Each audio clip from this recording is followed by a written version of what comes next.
Bonjour chers auditeurs. Bienvenue sur votre chaîne. Bonne année 2026.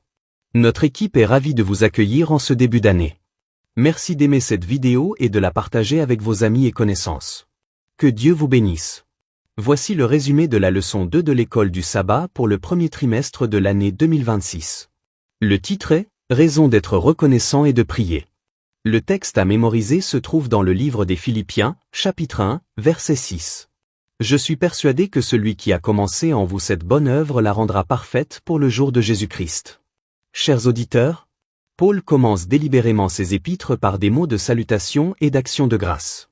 Il dit « Que la grâce et la paix vous soient données de la part de Dieu notre Père et du Seigneur Jésus-Christ. » Nous rendons grâce à Dieu, le Père de notre Seigneur Jésus-Christ. Tout comme Paul, nous avons beaucoup de raisons d'être reconnaissants. Nous avons fait l'expérience de la grâce de Dieu de manière profonde, d'une manière que même les anges ne peuvent comprendre. Il en va de même pour le don de la paix de Dieu, qui englobe l'harmonie avec Dieu et l'espoir qui découle de l'amour de Dieu. Sur le plan humain, nous pouvons donner et montrer notre gratitude aux autres et espérer qu'ils apprécient ce que nous faisons pour eux. Les parents prient pour que leurs enfants aiment Dieu et apprécient un jour, si ce n'est maintenant, les sacrifices réels qu'ils ont faits pour leur donner la meilleure éducation possible. Mais, en tant qu'être humain, nous commettons de nombreuses erreurs et nous en tirons des leçons. Dans cette leçon, nous examinerons les premiers mots de reconnaissance et de prière de Paul dans les épîtres aux Philippiens et aux Colossiens, qui peuvent enrichir et renforcer notre propre vie de prière. Paul reconnaît que la vie chrétienne ne vient pas de soi. La grâce et la paix viennent de Dieu, et non des efforts humains. La reconnaissance découle naturellement de la prise de conscience que le salut, la croissance et la persévérance sont tous initiés et soutenus par Dieu. Le texte à mémoriser donne le ton pour toute la semaine. Dieu achève ce qu'il a commencé. Cette assurance alimente à la fois la reconnaissance et la prière. Nous rendons grâce pour ce que Dieu a déjà fait, et nous prions parce que nous avons confiance qu'il achèvera son œuvre en nous. Leçon pour le dimanche. La communion dans l'Évangile. La gratitude de Paul envers les Philippiens est profondément personnelle. Il a fondé l'Église, a marché avec ses membres, a souffert avec eux, et maintenant, même depuis sa prison, il les porte dans son cœur. Son action de grâce n'est pas vague, elle est enracinée dans une expérience et une mission commune. Le mot communion, koinonia, rend cela magnifiquement. Il ne s'agit pas d'une simple amitié, mais d'un partenariat dans l'Évangile incluant des souffrances, des sacrifices et des joies partagées. Paul rassure les Philippiens en leur rappelant que Dieu est toujours à l'œuvre, même lorsque les circonstances suggèrent le contraire. Paul est emprisonné, mais l'Évangile ne l'est pas. Il ne considère pas ces chaînes comme un revers, mais comme une occasion de faire progresser l'Évangile.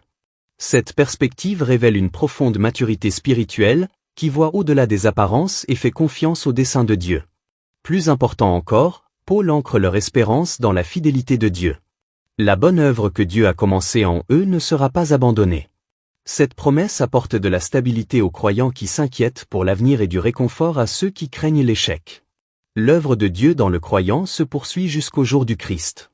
Leçon du lundi. Les demandes de prière de Paul. Voici ce qu'il a prié dans Philippiens chapitre 1 versets 10 à 11, « Et voici ce que je prie, que votre amour abonde de plus en connaissance et en tout discernement, afin que vous approuviez les choses excellentes, afin que vous soyez sincères et irréprochables jusqu'au jour du Christ, étant remplis des fruits de la justice. » La prière de Paul révèle à quoi ressemble une vie de prière mûre et centrée sur le Christ.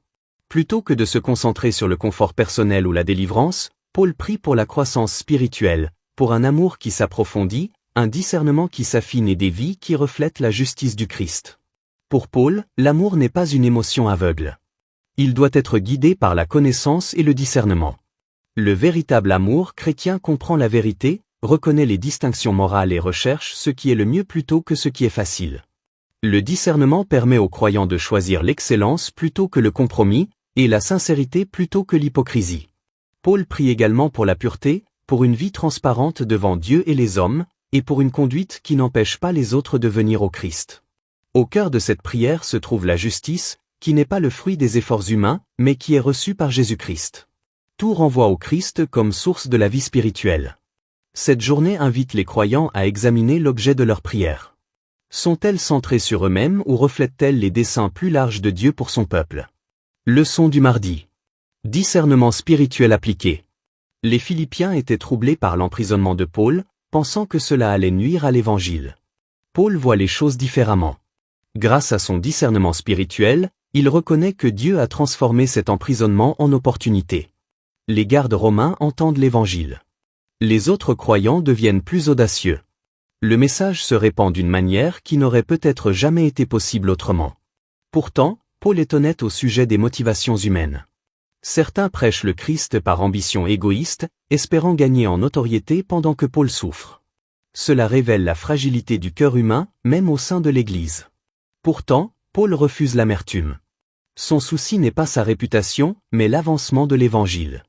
Cette journée nous enseigne une leçon puissante. L'œuvre de Dieu ne dépend pas de circonstances parfaites ou de personnes parfaites. Même les difficultés, les motivations mitigées et la faiblesse humaine ne peuvent arrêter l'Évangile. Faire confiance à Dieu signifie croire qu'il peut tirer du bien de situations qui semblent uniquement négatives.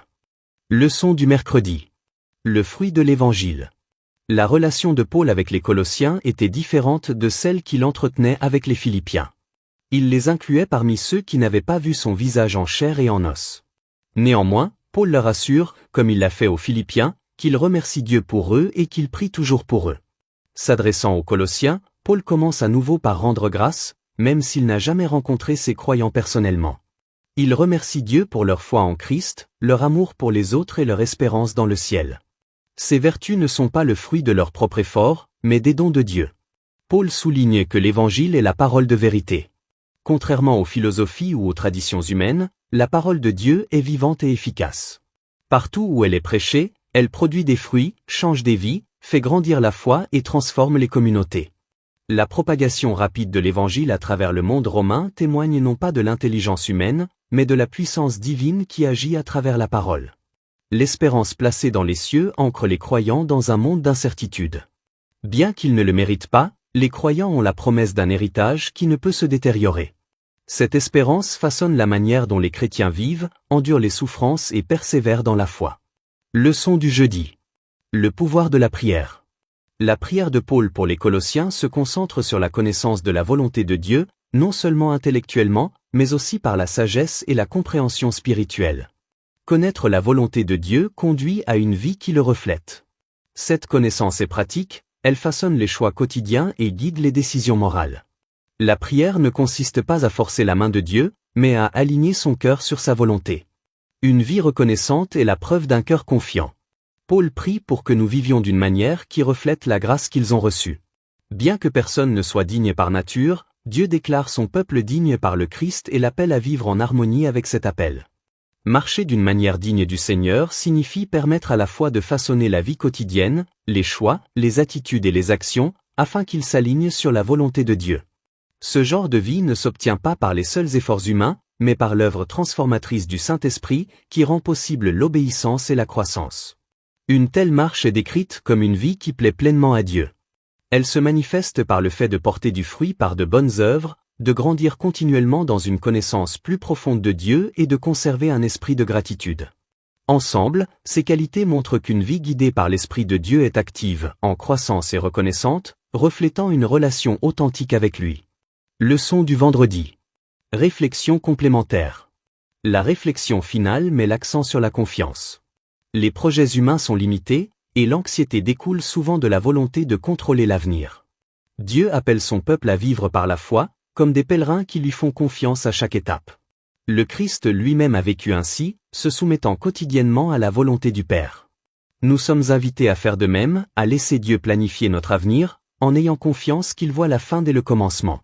La reconnaissance découle naturellement de cette confiance, car elle repose sur la confiance en la nature de Dieu plutôt que sur la certitude des circonstances. La leçon se termine par des questions profondes. Sommes-nous suffisamment reconnaissants? Faisons-nous profondément confiance à Dieu? Laissons-nous l'incrédulité, la division ou l'intérêt personnel entraver l'œuvre de Dieu?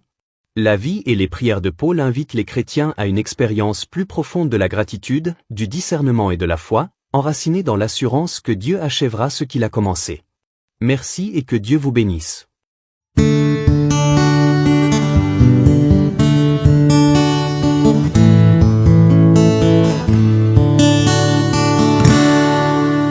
Being confident of this very thing, that He has begun a good work in you, will complete it unto the